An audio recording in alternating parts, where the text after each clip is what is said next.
अब भाई देखो, जब भी हम पीसी बिल्ड करते हैं सबसे ज्यादा दिक्कत आती है भाई वायर मैनेजमेंट में। और जो लोग थोड़ा एस्थेटिकली सेटअप अपना अच्छा चाहते हैं ना, या अपना बहुत क्लीन पीसी बिल्ड करते हैं, आरजीबी के तड़के लगाते हैं, डेस्क के ऊपर रखते दिखाने के लिए, फुल फ्लेक्सिंग, चाहे अंदर i5 लगा रखा हो आई मीन मैं उनका मजाक नहीं उड़ा रहा, बट यस, अगर एक क्लीन पीसी बिल्ड आप करते हो तो एक पर्सनल जो सेटिस्फैक्शन मिलती है ना, उसका लेवल ही अलग है। लेकिन जो आपके मदरबोर्ड की तरफ जितनी भी वायर्स आती हैं, वो सब आने के बाद ना आपके वो एक फीलिंग जो है कि हाँ काश ये ना होती। सोचो ये वायर्स ना ही हो, जितनी भी कनेक्शन वायर्स है आपके मदरबोर्ड के साइड में जो कुछ इस तरीके से हमारे को दिखाई देती है, अगर वो बिल्कुल ही साफ सुथरी हो जाए और एक क्लीन कंचा सेटअप आपका बन जाए, भाई साहब वही तो करना है आज की वीडियो में। MSI की तरफ से प्रोजेक्ट जीरो, और इससे रिलेटेड हमारे पास इनकी दो चीजें आई हुई हैं। एक तगड़ा इनका कैबिनेट हो गया और एक इनका मदरबोर्ड हो गया जो प्रोजेक्ट जीरो वाला ही है, जिसके अंदर मतलब जीरो वायर्स। और जैसे कि आपने टाइटल और थंबनेल में देख लिया होगा, व्हाइट पीसी बिल्ड करने का मेरा मन था, क्योंकि मदरबोर्ड के अंदर काफी सिल्वर एलिमेंट्स हैं।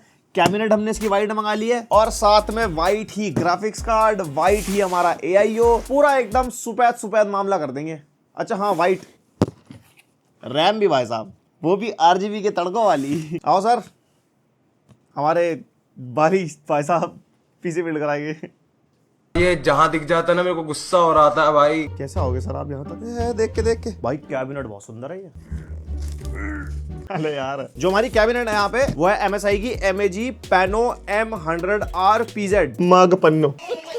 ये ले भाई साहब, अरे टेढ़ा हो गया टेढ़ा। भाई कैबिनेट लग तगड़ी रही है ये।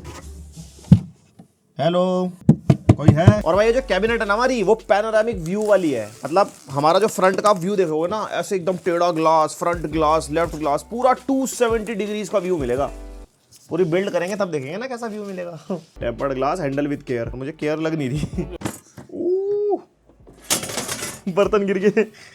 और ये जो कैबिनेट है ना, वैसे तो व्हाइट कलर है हमारे पास, इसके अंदर ब्लैक भी मिलता है। और इसकी जो प्राइसिंग है व्हाइट वाले की 8200 के आसपास है, और जो ब्लैक वाली है उसकी प्राइसिंग 7900 के आसपास है। और इस कैबिनेट में हम मैक्सिमम 360 mm का AIO लगा सकते हैं। और इसके अंदर हमारे को 120 mm के 4 फैंस मिल जाते हैं। फ्रंट में, साइड में कुछ इस तरीके से 3 फैन है, और एक फैन हमारा पीछे की तरफ है। और भाई फैन सामने से, साइड में से लगा रखे हैं। सामने एकदम ग्लास वाला मामला है ना, तो एकदम पूरी अंदर की सुंदरता साफ दिखाई देगी सामने से। एंड ये जो कैबिनेट है ना, इसके अंदर सिर्फ प्रोजेक्ट जीरो वाला मदरबोर्ड ही नहीं, बल्कि कोई भी M80X वाला मदरबोर्ड आप लगा सकते हो। अब हम इसके अंदर लगा देते हैं माँ का बोर्ड, आई मीन मदरबोर्ड। और जो हमारे पास मदरबोर्ड है वो है B760M प्रोजेक्ट जीरो वाला, जो लाइटनिंग Gen 5 का भी सपोर्ट करता है। और यहाँ पे जो इसकी USP है वो है बैक कनेक्ट डिजाइन। सारे कनेक्टर इस मदरबोर्ड में पीछे की तरफ है। और ये इंटेल वाला मदरबोर्ड है, क्योंकि हम इंटेल वाली पीसी बिल्ड कर रहे हैं, तो LGA 1700 सॉकेट बेस्ड है हमारा। और ये AMD के AM5 सॉकेट के मदरबोर्ड के साथ भी आपको मिल जाएगा B650 चिपसेट के ऊपर। एंड इंटेल का फ्लैगशिप Z790 चिपसेट भी आपको मिल जाएगा। और AMD का फ्लैगशिप चिपसेट भी इनका आने वाला है, अभी नहीं आया है। मैंने सुना है कॉम्प्यूटेक्स में दिखाएंगे। नहीं क्या मतलब, ताइवान जाके भैया दिखा दो, दिखा देंगे।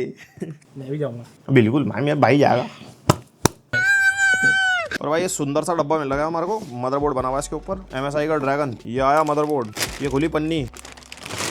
ओहो क्या लुक्स है भाई। ओ भाई साहब, ये जितने कनेक्टर यहाँ पे होते हैं ना, ये फैन वैन के सारे जितने भी कनेक्टर है, सारे भाई पीछे की तरफ बना रखे, एकदम डिफरेंट टाइप का मदरबोर्ड लग रहा है। और बाकी एक्स्ट्रा सामग्री मिल जाएगी, जैसे वाईफाई का कनेक्टर मिल जाएगा, और कनेक्शन की केबल्स वगैरह मिल जाएंगी। स्टिकर लगा लो छाती पे, और पुस्तक की बातचीत। और इस मदरबोर्ड के अंदर हमारे को Wi-Fi 6E के साथ ब्लूटूथ वर्जन 5.3 भी मिलता है। DDR5 वाला मदरबोर्ड है हमारा ये, और Gen 5 SSD का भी स्लॉट है भाई इसके अंदर। और ये जो मदरबोर्ड है हमारा 23,000 के आसपास का चल रहा है आज की रेट में। और अगर आपको पोर्ट्स वगैरह देखना है, तो पोर्ट्स के मामले में भी इसमें ऐसी कोई कमी नहीं है। मतलब बढ़िया टाइप ए पोर्ट मिल जाते हैं, टाइप C पोर्ट भी है यहाँ पे। और बाकी आप वीडियो पॉज करके देख ही सकते हो। और भाई जो रैम हम यूज कर रहे हैं यहाँ पे, वो T-Force की डेल्टा DDR5 RGB। और जैसे कि हमारे DDR5 रैम है 6000 मेगाहर्ट्ज क्लॉक स्पीड वाली है, 16 GB की 2 स्टिक्स हम यहाँ पे यूज कर रहे हैं। और भाई रैम का जिसको नहीं पता, यहाँ पे अगर आप पहली बार पीसी बिल्ड कर रहे हो, तो यहाँ पे सेकंड स्लॉट में पहले लगती है। मतलब अगर सिंगल स्टिक लगा रहे हो तो A2 में आप लगाओ, और अगर 2 स्टिक लगा रहे हो तो B2 में पहले लगाओ। उसके बाद फिर A1 और B1 को यूज करते हैं। यहाँ पे मेंशन्ड होता है मदरबोर्ड के ऊपर ना, वो ऑटोमेटिक वाला स्क्रू ड्राइवर लेके आओ जो करके चलता है। पर मैं जाऊं कहां से?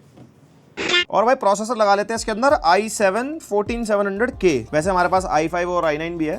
नहीं क्या मतलब मैं फ्लेक्स कर रहा हूँ। बहुत पैसे अपने पास। पर i7 के साथ बिल्ड करेंगे, क्योंकि हम 4070 ग्राफिक्स कार्ड लगा रहे हैं ना, तो उसके साथ i7 ठीक रहेगा। और ये जो 14700K हमारा प्रोसेसर है, ये 20 कोर्स 28 थ्रेड्स वाला प्रोसेसर है। 8 P कोर्स है इसके अंदर, 12 E कोर्स हैं। और इस प्रोसेसर की प्राइसिंग आज की डेट में 39,000 के आसपास चल रही है। यहाँ पे खोल लेते हैं बढ़िया स्लॉट, और ये ढक्कन खुलेगा, इसको बस सीधा सीधा यहाँ पे रख देना है, और ये ढक्कन से ऐसे उछलेगा, और ये बन गया तेल का पीसी बिल्ड।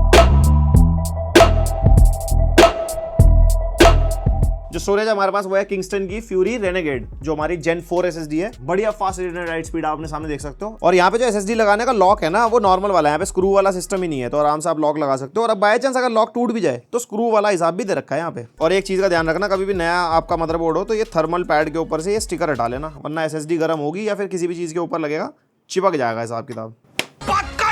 और भाई जो हमारा AIO है, जो हमारी ठंडक को बरकरार रखेगा, i7 14700K के साथ जो लगना चाहिए वो है MSI का MEG core liquid E360 white. And ये हमारा 360 mm वाला AIO है, जो मैक्सिमम ये कैबिनेट सपोर्ट करती है। और ये AIO हमारी 10,000 के आसपास की मिल जाएगी आज की डेट में। एंड ये सारी चीजें चलाने के लिए जो हमारी पावर सप्लाई है, MSI की MEG A750GL, जो हमारी PCI 5 सपोर्ट वाली पावर सप्लाई है, एंड ATX 3.0 को भी सपोर्ट करती है। 80+ गोल्ड वाली पावर सप्लाई मैंने इसके अंदर यूज करी है। एंड ये सारी चीजें अभी मैं डेप्थ में एक्सप्लेन नहीं कर रहा, क्यों? क्योंकि इसके ऊपर मैं पूरी वीडियो बना चुका हूँ। ये जो ATX और PCI और वगैरह बोला है ना, तो ये वाली आप वीडियो देख लेना। इसके बाद आपको पावर सप्लाई के बारे में भी मतलब पूरी नॉलेज हो जाएगी। और इस पावर सप्लाई की कॉस्ट आपको 8,000 के आसपास पड़ेगी। यहाँ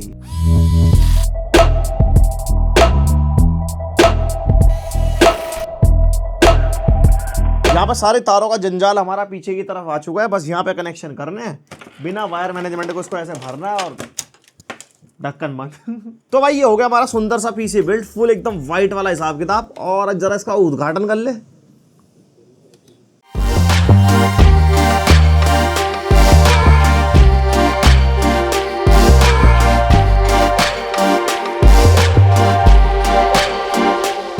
ओहो भाई क्या तगड़ा लग रहा है। अगर आप अंदर देखोगे ना, एक भी वायर नहीं दिख रही, बस एक हमारे को जो AIO की वायर है ना वो दिख रही है। और यहाँ पे एक हमारे को बस ग्राफिक्स कार्ड की कनेक्टर केबल दिखती है। वैसे इस ग्राफिक्स कार्ड के साथ ना व्हाइट केबल आती है, लेकिन PCI 5.0 का सपोर्ट है ना, तो हमने PCI 5.0 वाला कनेक्टर लगाया जो ब्लैक ही है। आप चाहो तो व्हाइट अलग से खरीद के पूरा व्हाइट हिसाब किताब बना सकते हो। तो भाई आपने देखा क्या तगड़ा एकदम 270 डिग्रीज का पैनोरामिक व्यू आ रहा है इस कैबिनेट के थ्रू। और हाँ, एक चीज मैंने नोटिस करी, इस कैबिनेट के अंदर हम वर्टिकली GPU माउंट नहीं कर सकते। अगर वर्टिकल GPU माउंट हो जाता ना, तो ये GPU वाली जो केबल है ना भाई साहब, वो पीछे की तरफ आ जाती है और फिर बिल्कुल भी एकदम मतलब वायर का सिस्टम ही ना दिखता, तो अलग ही मजा आ जाता है। वैसे फ्यूचर में एक्सपेक्ट कर सकते हैं MSI से कुछ ऐसा वो लॉन्च कर दे इसके अंदर, जो हम सोच रहे हैं वो भी हो जाए। एंड जो आगे सारी वायर्स आपको नहीं दिख रही, वो सारी पीछे की तरफ है और कुछ ऐसा माहौल हमारे को पीछे मिलता है। हमने ज्यादा वायर मैनेजमेंट में टाइम नहीं लगाया, इसके अंदर ना थोड़ा वायर मैनेजमेंट में एक्स्ट्रा टाइम लगेगा, क्योंकि सारी की सारी वायर्स पूरी पीछे आ चुकी है ना, तो उसके अंदर फुल केबल टाइज और वो सब कुछ आपको वेलक्रो वगैरह लगानी पड़ेगी। तो हमने कुछ इस तरीके से कर दी। एंड उसके अलावा जो सामने से एकदम फ्रंट मेकअप जो है एकदम सुंदरता के साथ है, अंदर से चाहे ना हो या ना हो, तो वो वाला हिसाब किताब इस पीसी बिल्ड के साथ हो गया। एंड अगर तुम्हारे दिमाग में रहा भैया परफॉर्मेंस, बेंचमार्क, गेमिंग वो सब, तो भैया देखो सीधी सी बात है, इसके अंदर हमने i7 14700 और RTX 4070 यूज करा है। और उसी का पीसी बिल्ड हमने अभी थोड़े दिन पहले किया था, तो परफॉर्मेंस ऑब्वियसली सेम मिलनी है, क्योंकि उसके अंदर हमने रैम भी यही लगाई थी। तो अगर आपको परफॉर्मेंस बेंचमार्क देखना है तो वाली वीडियो देख सकते हो। एंड ये आपको पीसी बिल्ड कैसा लगा, आपको लुक्स कैसी लगी, और ये जो प्रोजेक्ट जीरो है, बिल्कुल जीरो वायर्स वाला जो हिसाब किताब है, वो कैसा लगा मेरे को कमेंट करके जरूर बताना। एंड जितने भी इंपॉर्टेंट लिंक्स होंगे मैं डिस्क्रिप्शन में दे दूंगा, कुछ भी आपको चेकआउट करना। एंड पसंद आई वीडियो लाइक मारो, पहली बार आओ सब्सक्राइब मारो। मिलते हैं नेक्स्ट वीडियो तक के लिए, बाय।